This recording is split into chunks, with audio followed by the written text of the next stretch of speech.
Ayun, so tamang-tama sa akin to kasi nung nakaraan nabasa yung bag ko kasi nagbiyahe ako ng umuulan. So kailangan ko ng ganitong merong waterproofing. Ganda ng pagkakatahi, no? Tingnan nyo yung kulay niya, pang nature, di ba? Ayan, so meron tayo bagong belt bag, okay? Pampasok sa opisina, pang motor. Ito ay galing kay Tiger No. Yung kanyang material ay nylon fabric, no? Tingnan nyo.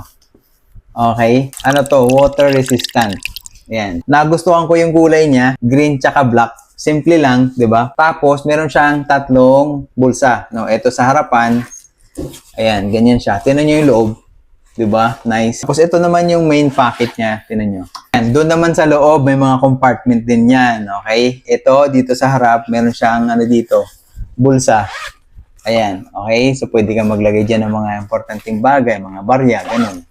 Tapos ito naman, dito, pwede ka rin magsuksok dito ng kung ano-ano. Kahit pa paano organize yung gamit mo dun sa loob, di ba?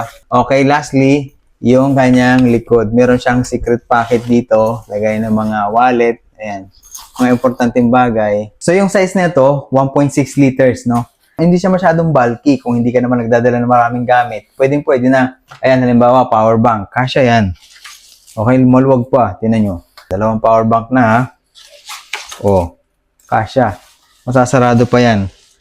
In fairness, maganda yung ano niya, maganda yung zipper niya, tingnan nyo. Tingnan nyo yung zipper niya, para siyang merong waterproofing. Ayan, kung makikita nyo to, mahaba pa, di ba? Ayan, tingnan nyo di ba? Sobrang laki pa ng allowance niya. Ang waist ko ay 32, pero ayan di ba? Kung gusto nyo mag-order nito guys, ilalagay ko yung link dyan sa baba.